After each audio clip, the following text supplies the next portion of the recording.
तो स्टूडेंट, अगर आप भी अपने स्टेट का पॉलिटेक्निक डिप्लोमा इंजीनियरिंग मैथमेटिक्स का क्वेश्चन पेपर सॉल्व करवाना चाहते हैं तो आप हमें नीचे दी गई मेल आईडी पे सेंड करें। उसको हम सॉल्व करके यूट्यूब पे अपलोड कर देंगे और उसका आप फायदा उठा सकते हैं। जिस प्रकार से कि इस क्वेश्चन पेपर को हम सॉल्व कर रहे हैं, ये हमें हरियाणा के एक स्टूडेंट ने रिक्वेस्ट करा था और हमें मेल किया था कि सर प्लीज इस क्वेश्चन पेपर को सॉल्व कर दीजिए, आप बहुत अच्छा पढ़ाते हैं। तो इसलिए हमने इसका पार्ट 1 अपलोड कर दिया है और ये पार्ट 2 है।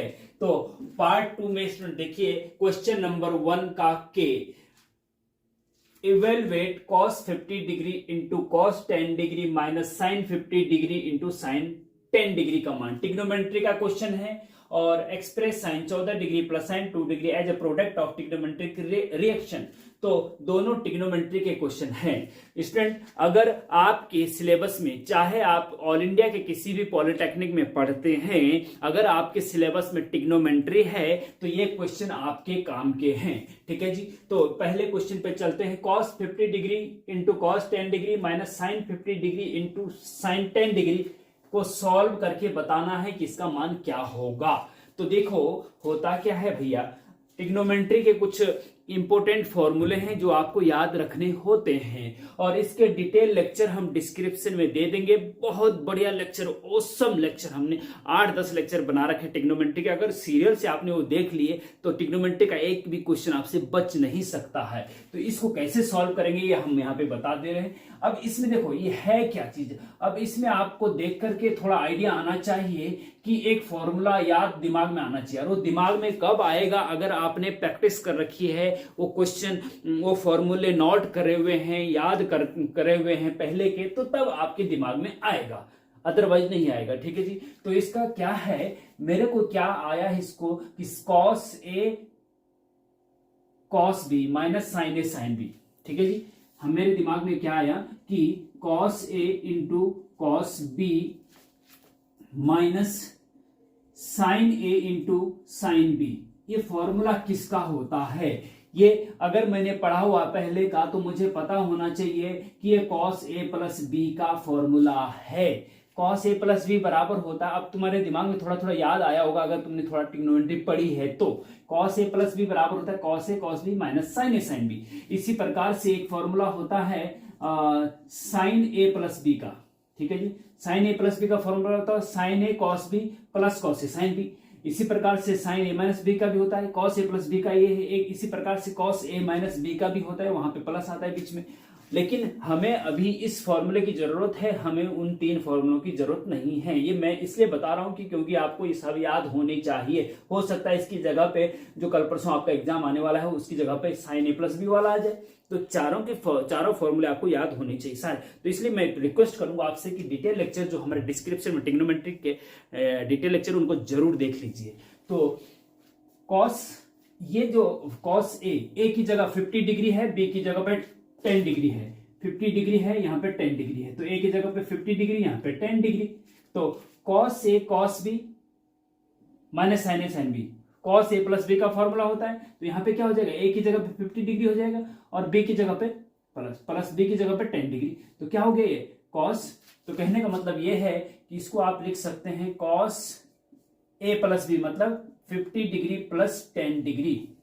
cos A प्लस B का formula cos A cos B minus sine A sine B होता है। तो cos A प्लस B मतलब A की जगह पे 50 डिग्री और B की जगह पे 10 डिग्री। तो क्या हो गया दोनों जोड़ करके, तो cos ये हो गया cos 60 डिग्री, 50 है तो 60 cos 60 डिग्री। और cos 60 डिग्री का मान क्या होता है ये आपको पता होना चाहिए। देखो 0 डिग्री, 30 डिग्री, 45, 60 और 90 डिग्री, इन सब के मान आपको पता होना चाहिए साइन cos tan की। ये भी हमने ट्रिग्नोमेट्री के पहले लेक्चर में बहुत अच्छे से बता रखा है, आपको याद करने की जरूरत नहीं पड़ेगी। cos 60 डिग्री का मान होता है भैया 1/2।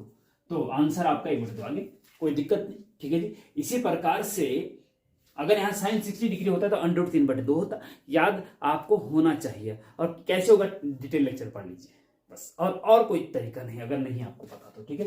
अच्छा, नेक्स्ट देखिए, express sine 14 degree plus sine 2 degree as product of trigonometric reaction. तो ये जो साइन के 2 मान दे रखे, साइन 14 डिग्री और साइन 2 डिग्री, बीच में प्लस का चिन्ह है, अभी ये प्लस में है। इसको ये कह रहे हैं कि एज ए प्रोडक्ट प्रोडक्ट में बदलो, गुणा में बदलो, गुणा में बदलो। तो ऐसे ही दिमाग में आपका आना चाहिए कि जब साइन ट्रिग्नोमेट्रिक रेशियो प्लस में होते हैं उनको प्रोडक्ट में कैसे बदलते हैं। तो इसका एक फॉर्मूला देखिए भैया, ऐसा होता है साइन सी प्लस साइन डी। अगर आपने पढ़ा है ट्रिग्नोमेट्री, इसीलिए मैं बार बार कह रहा हूं कि अगर नहीं पढ़ा है तो डिटेल लेक्चर जरूर देख लीजिए। साइन सी प्लस साइन डी का फॉर्मूला होता है 2 sine C plus D by 2 into cos C minus D by 2, ये होता है जी। अब ये प्लस में है ना, और ये मल्टीप्लाई, देखो बीच में इंटू चिन्ह आ गया ना, तो प्लस वाले को प्रोडक्ट में बदलना है। तो साइन सी की जगह पे यहाँ पे क्या है 14 डिग्री है, और डी की जगह पे 2 डिग्री है, तो क्या हो जाएगा ये 2 sine C plus D by 2 sine C plus, c और डी की जगह, सी की जगह 14 रख दो, डी की जगह 2 रख दो, तो 14 और 2 16, 16/2 कितना होता है 8 डिग्री होता है भैया। तो 2 sine 8 degree into cos C minus D, 14 minus 2 12 बच्चे, 12/2 कितना 6, तो ये हो जाएगा आपका 6 डिग्री। तो कहने का मतलब ये है कि सिंपल सी बात है, इसको हम सीधा सीधा 2 sine 8 degree into cos 6 degree लिख सकते हैं आंसर। बस कुछ नहीं करना, ये प्लस में था उसको प्रोडक्ट में बदल दिया, देखो बीच में प्रोडक्ट का इंटू का चिन्ह आ गया, बस कुछ नहीं करना। इस फॉर्मूले, ये फॉर्मूला याद होना चाहिए। इसी प्रकार से साइन सी प्लस डी है तो साइन सी माइनस डी का भी फॉर्मूला होता है, कॉस सी प्लस डी का भी होता है, cos C minus cos D का भी होता है। तो ये सब चीजें जो है आपको याद रखनी है, और इसके डिटेल लेक्चर के लिए आप हमारे डिटेल लेक्चर एक तरफ से देखिए तो बड़ा मजा आएगा, बड़ा मजा आएगा, सब कुछ ट्रिग्नोमेट्री समझ में आ जाएगा, ये मैं गारंटी देता हूं आपको। Next question, convert 3/2 in degree. 3/2 in degree, 3/2 को डिग्री में बदलो। ये भी ट्रिग्नोमेट्री का है, डिग्री और रेडियन तो ट्रिग्नोमेट्री में होता है ना, आपको पता होना चाहिए, डिटेल लेक्चर देख लीजिएगा। हाँ अच्छा, 3/2 को डिग्री में बदलना। देखो ऐसा है कि अगर डिग्री को रेडियन में बदलना है, डिग्री को रेडियन में बदलना है तो π/180 से मल्टीप्लाई करते हैं, और रेडियन को डिग्री में बदलना है तो 180/π से मल्टीप्लाई करते हैं। याद रखना इसको, बस ये फॉर्मूला, सूत्र समझो इसको। हाँ, डिग्री को रेडियन में बदलना है तो जो संख्या दे रखी होगी उसको π/180 से मल्टीप्लाई कर देना, बस कुछ नहीं करना है, ठीक है जी। रेडियन को डिग्री में बदलना है तो 180/π से मल्टीप्लाई कर देना, बस कुछ नहीं कर। तो 3/2 को डिग्री में बदलना है, 3/2 को डिग्री में बदलना है तो 3/2 में किसका मल्टीप्लाई करें, रेडियन को डिग्री में बदलना है तो 180/π का मल्टीप्लाई करो, 180/π का मल्टीप्लाई करो। अब देखिए 2 से 180 काटेंगे तो ये हो जाएगा आपका 90 डिग्री, और फिर 3 का मल्टीप्लाई इधर 270/π हो जाएगा, ठीक है जी। अब क्योंकि पाई जो है रेडियन में होता है तो जब भी हम डिग्री में चेंज करते हैं तो पाई उससे हटा देना चाहिए, तो हम क्या करते हैं कि पाई का मान रख देते हैं 270/π, पाई की जगह 22/7 रख सकते हैं ना, पाई का मान हम 22/7 मानते हैं कि नहीं मानते, है ना। अब 7 ऊपर चला जाएगा, 270 गुणा 7/22 हो जाएगा, और 22 को 2 से काटेंगे तो 11 होगा, और इसको 2 से काटेंगे तो 2 एकम 2, 2 तिया 6, और 2 पंजे 10, 135 आ जाएगा, ठीक है जी। अब 7 का मल्टीप्लाई 135 में करो, 7 पंजे 35 का 5 होता है, 3 हासिल 7 के 21, और 3 24 का 4 हासिल 2, 7 एकम 7, और 2 9, 145/11, और 11 से इसमें भाग देंगे तो 11 8 88, है ना, 88, 11 8 88 होता है ना, और 2 4 6 बचा, और 6 में फिर 65 आ गया, 11 पंजे 55, दशमलव लगाया, 10 बचा 100, 11 9 99, तो 85.9 डिग्री, डिग्री में बदलना था ना, तो 85 डिग्री, जैसे 90 डिग्री कोई एंगल होता है, 30 डिग्री होता है, 60 डिग्री होता है, ऐसे ये 85.9 डिग्री आपका आंसर आ गया, डिग्री में बदल गया जी, ठीक है जी। तो इस प्रकार से आप डिग्री में जब बदलेंगे तो डिग्री लास्ट में लगनी चाहिए, ठीक है जी। और रेडियन में बदलते हैं तो पाई में आना चाहिए, है ना, इस तरह से, या 3/2 फॉर्म में आना चाहिए, ठीक है। इस प्रकार से इसको करेंगे तो सिंपल सा तरीका ये है कि डिग्री को रेडियन में बदलना है तो π/180 से मल्टीप्लाई करो, और रेडियन को डिग्री में बदलने के लिए आए तो 180/π से मल्टीप्लाई करो, कोई दिक्कत वाली बात है ही नहीं इसमें। अब देखिए question number n, convert -1, 1 in polar coordinate. Polar coordinate means ये कॉम्प्लेक्स नंबर का, पोलर कोऑर्डिनेट कॉम्प्लेक्स नंबर में है, अगर कॉम्प्लेक्स नंबर आपके सिलेबस में है तो ये क्वेश्चन फिर आपके काम का है, ठीक है जी। तो कन्वर्ट -1, 1 इन पोलर कोऑर्डिनेट्स कैसे चेंज करेंगे देखिएगा। सिंपल कोऑर्डिनेट बनाइए आप, एक्स एक्सिस और वाई एक्सिस जो होता है ये सिंपल कोऑर्डिनेट होते हैं। अभी आपको एक सिंपल कोऑर्डिनेट दे रखा है -1, एक्स वाई प्लेन वाला कोऑर्डिनेट -1, 1। सबसे पहले तो आपको ये पता होना चाहिए कि -1, 1 कहां पे होगा।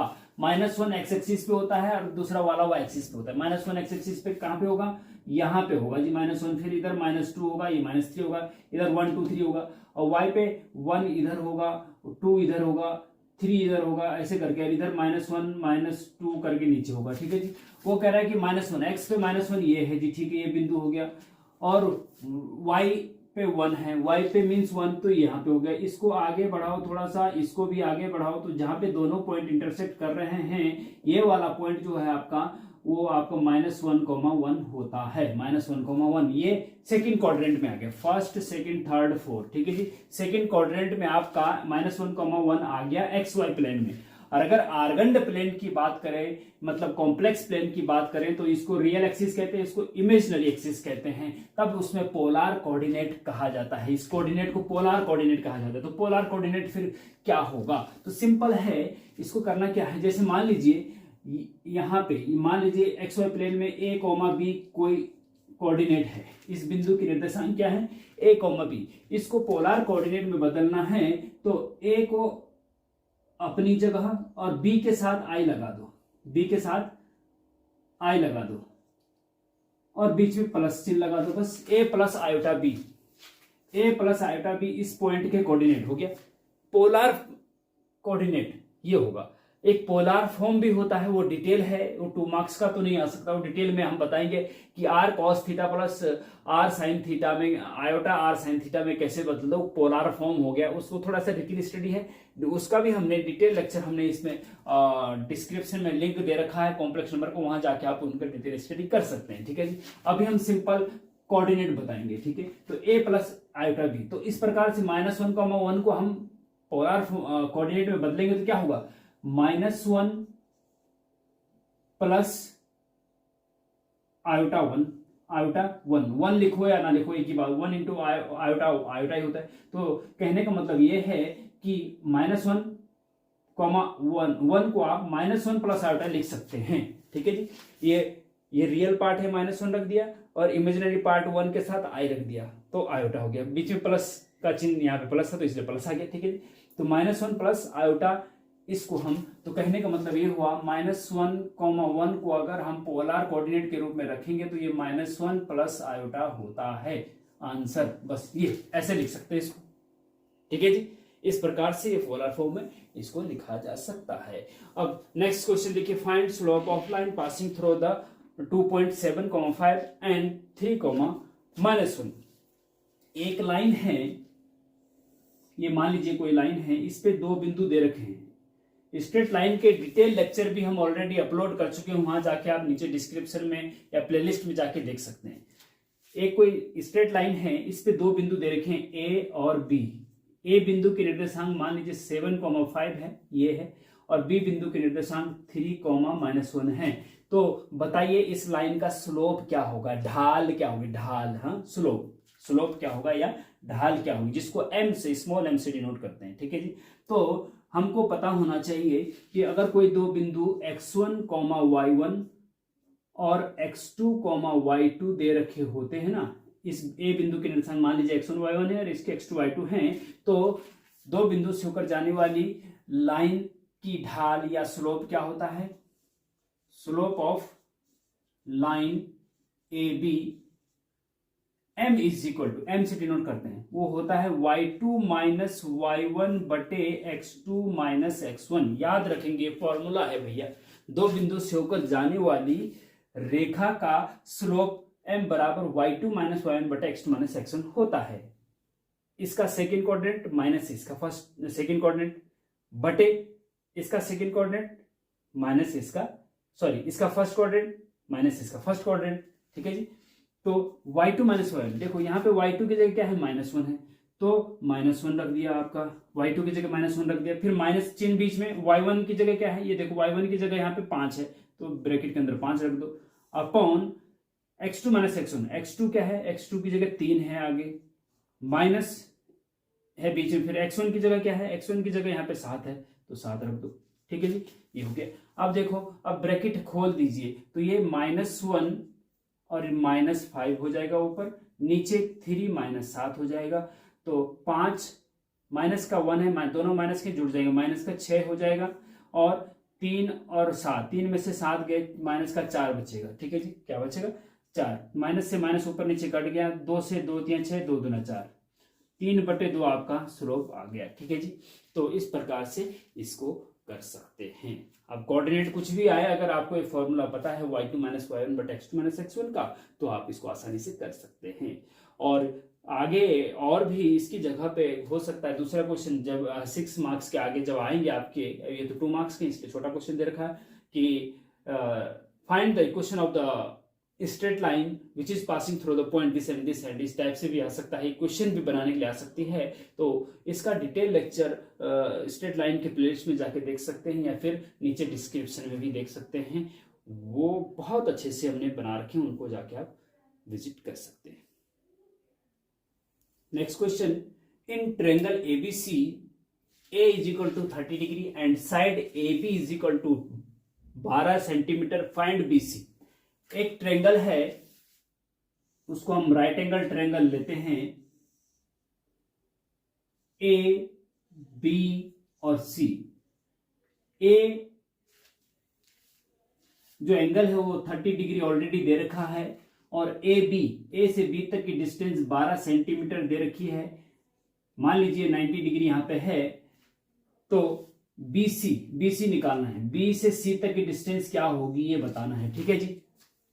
तो पाइथागोरस प्रमेय और ट्रिग्नोमेट्री अगर आपने पढ़ी है, डिटेल लेक्चर जाके आप हमारे देख लीजिए, तो ये सब कुछ समझ में आ जाएगा। इसको कैसे करना है ये देखिए। देखो, पाइथागोरस प्रमेय में जब ये 90 डिग्री एंगल होता है बी, तो जो एंगल दे रखा होता है वो और 90 डिग्री के बीच का जो लाइन होती है उसको बेस कहते हैं, ठीक है जी। और जो 90 डिग्री के सामने की जो लाइन होती है उसको हाइपोटेन्यूस कहते हैं, कर्ण, हाँ, इसको आधार और इसको कर्ण। और उसके अलावा जो लाइन बचती है उसको लंब कहते हैं, लंब या परपेंडिकुलर कहते हैं, ठीक है जी। तो एक फॉर्मूला है लाल बटे कक्का, लाल बटे कक्का, ये लंब है, लंब ए मतलब आधार, के मतलब कर्ण, ये वाली लाइन तो हो गई आपकी लंब, ये हो गई कर्ण और ये हो गई आधार, ठीक है जी।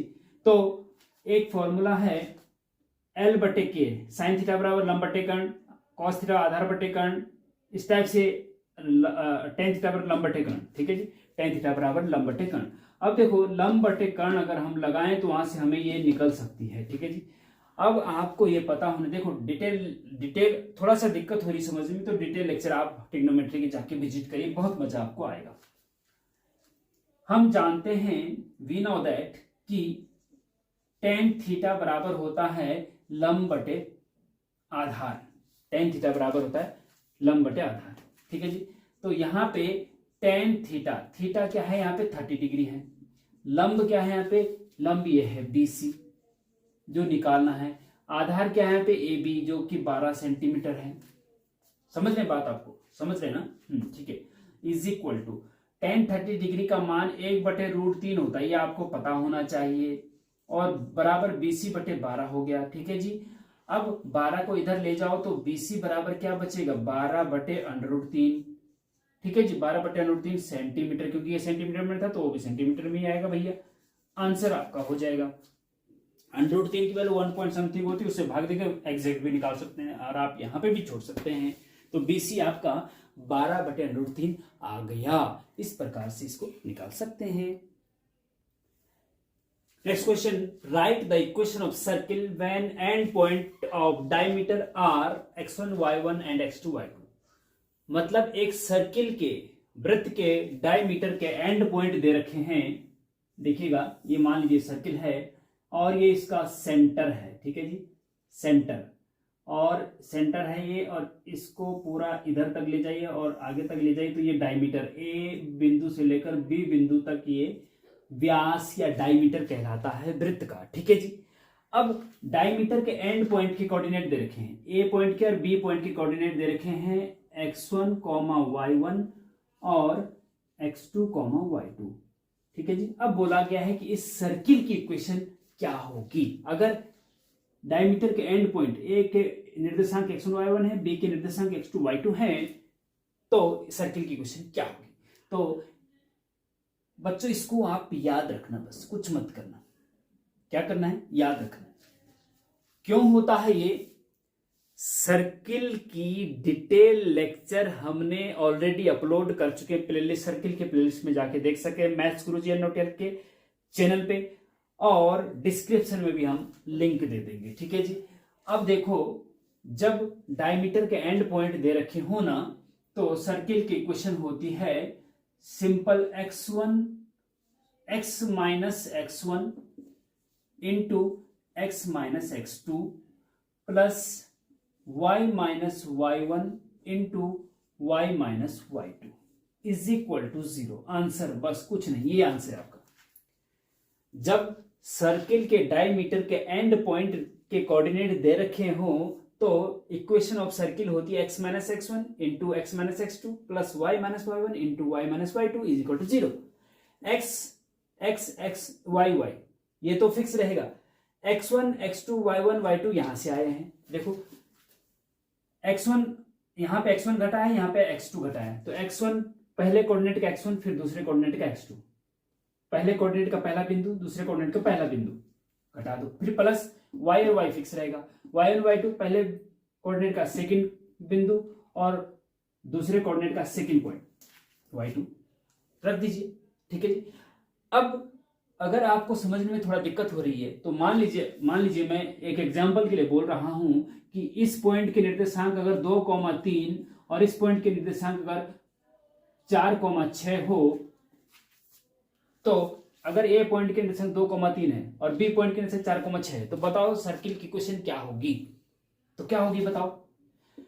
अब देखो x माइनस x1 की जगह क्या है, 2 है, तो 2 घटा दो भैया, y फिर x माइनस x2 की जगह देखो, x2 की जगह क्या है, 4 है, तो 4 रख दो, प्लस y माइनस y1 की जगह पे 3 है, तो 3 रख दो, इंटू y माइनस y2 की जगह पे 6 है, तो 6 रख दो, इज इक्वल टू 0। आंसर, बस इसको सिंपल मल्टीप्लाई कर दो, जोड़ दो, आंसर आ जाएगा। अब और थोड़ा सा आप अच्छे से समझ गए होंगे। ठीक है जी। दूसरा थोड़ा और मैं आपको हेल्प के तौर पे ये बता दूं कि अगर डायमीटर के कोऑर्डिनेट नहीं दे रखे हैं, मान लीजिए, ठीक है, डायमीटर के कोऑर्डिनेट नहीं दे रखे हैं, आपको सेंटर के कोऑर्डिनेट दे रखे हैं h, k और रेडियस दे रखी है a से लेकर c तक r। अगर सर्किल की त्रिज्या दे रखी है और केंद्र के निर्देशांक दे रखे हैं, सेंटर के कोऑर्डिनेट दे रखे हैं और रेडियस दे रखी है, तो बताओ सर्किल की इक्वेशन क्या होगी। तब क्या होगी बताओ। जरूरी नहीं कि यही आएगा एग्जैक्ट, डायमीटर के एंड पॉइंट आएंगे, जरूरी नहीं। हो सकता है कि सेंटर के कोऑर्डिनेट और रेडियस आपको दे दी जाए, तो फिर आप क्या करेंगे, तो उसके लिए भी आपको एक फॉर्मूला याद रखना है। तो जब तो डायमीटर के एंड पॉइंट दे रखे होते हैं, तब तो आपको ये सूत्र याद रखना है, तब ये है सर्किल की इक्वेशन। और जब सेंटर के कोऑर्डिनेट h, के दे रखे मान लीजिए और त्रिज्या r दे रखी है, तो सर्किल की इक्वेशन होती है x माइनस h का whole square plus y minus k का होल स्क्वायर बराबर r स्क्वायर। ठीक है जी।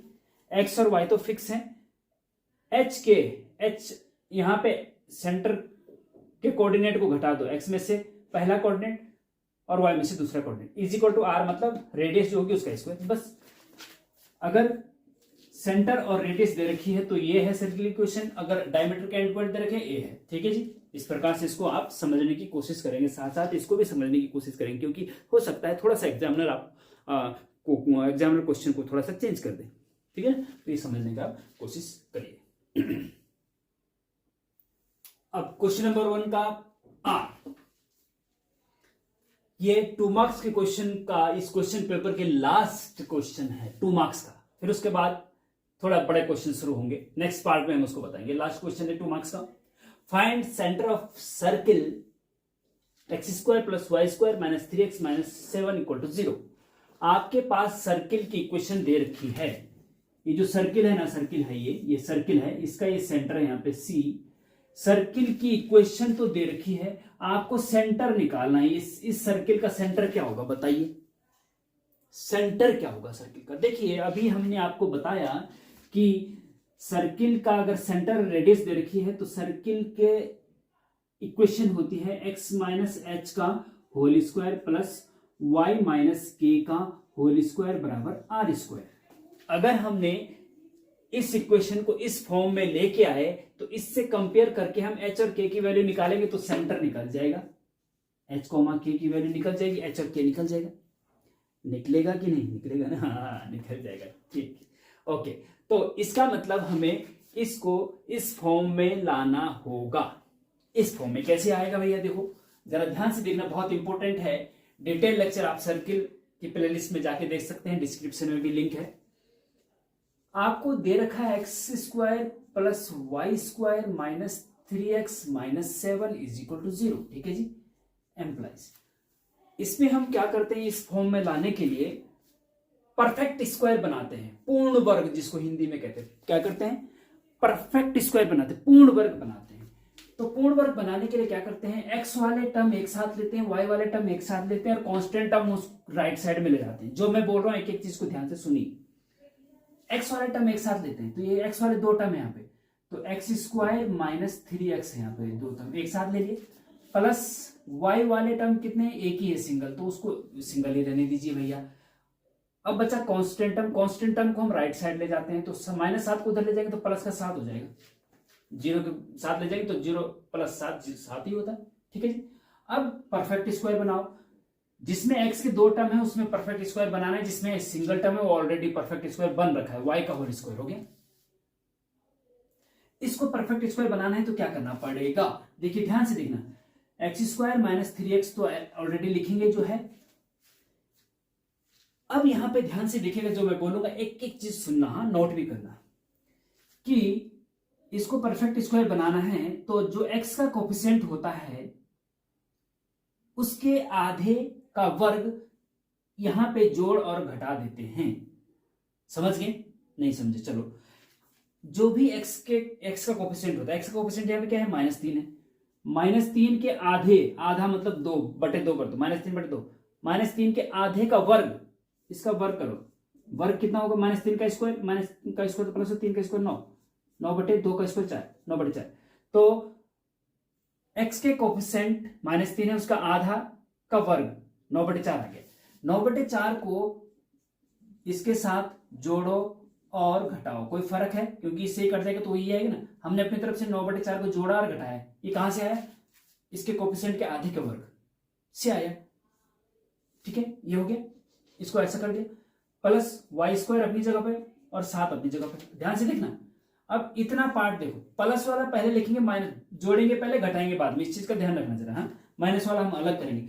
अब इसमें देखो ये परफेक्ट स्क्वायर बन रहा है, देखो ध्यान से देखना, इसको हम लिख सकते हैं x - 3/2 का होल स्क्वायर। इस इतने पार्ट को हम x - 3/2 का होल स्क्वायर लिख सकते हैं। क्यों लिख सकते हैं, देखिए इसको खोल के देखो, यही आएगा, a - b का whole square, a² + b² - 2ab, a² मतलब x का स्क्वायर, इसका स्क्वायर मतलब 3/2 का स्क्वायर मतलब 9/4, और -2ab, तो 2 से 2 कटेगा, -3x आ जाएगा। तो कहने का मतलब है इसको हमने ये बना दिया, यही इंपॉर्टेंट है, यही हमने करना था, ठीक है जी। अच्छा, अब जो बचा आपका -9/4 और कांस्टेंट है उसको राइट साइड ले जाओ, तो यहाँ क्या बचेगा, y² बचेगा, y का स्क्वायर मतलब y का होल स्क्वायर बचेगा, ठीक है जी। और = 7 है, और -9/4 को उधर ले जाएंगे तो प्लस का 9/4 हो जाएगा जी, ठीक है जी। हाँ, और ये जो इसका ये है, देखो ऐसा है कि x - 3/2 का होल स्क्वायर प्लस y के माइनस में कुछ नहीं तो y के माइनस में 0 लिख दो, y - 0 का होल स्क्वायर लिख सकते हैं इसको, क्योंकि y - 0 y ही होता है, तो इसको ऐसे लिख दिया, कोई दिक्कत नहीं। = 700 को 28 और 9 कितने होते हैं, 37, 37/4, 37/4, ठीक है जी।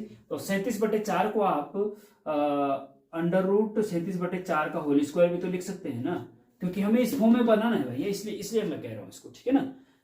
√37, क्योंकि अंडरूट से स्क्वायर हट जाता है, तो √37/4 को हमने अंडरूट का स्क्वायर कर दिया, अंडरूट से स्क्वायर हट जाता है बैलेंस करने के लिए, ठीक है ना।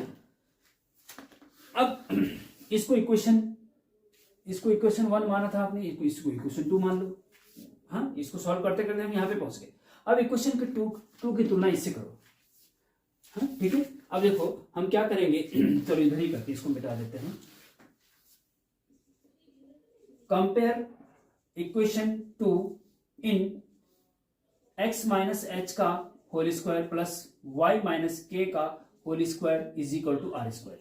इससे अगर इसका कंपेयर करते हैं तो आप देख रहे हैं इसका, इससे देखो x माइनस 3/2 और x माइनस एच, तो h की जगह क्या आ जाएगा, h बराबर आ जाएगा 3/2, h बराबर क्या आ जाएगा 3/2, कॉमा k बराबर क्या आ जाएगा, y माइनस के है यहाँ पे y माइनस 0, तो k की जगह 0 आ जाएगा। तो हमें सेंटर निकालना था, रेडियस में मतलब नहीं, रेडियस √37/4 आ रहा है, कोई दिक्कत नहीं, लेकिन हमें केवल यहाँ पे सेंटर पूछा गया है और आपको पता है कि सेंटर h, k होता है इस इक्वेशन में। तो therefore centre is equal to h, k is equal to 3/2, h की जगह 3/2, k की जगह 0, तो 3/2, 0, तो सेंटर की डायरेक्शन 3/2, 0 आया है जी।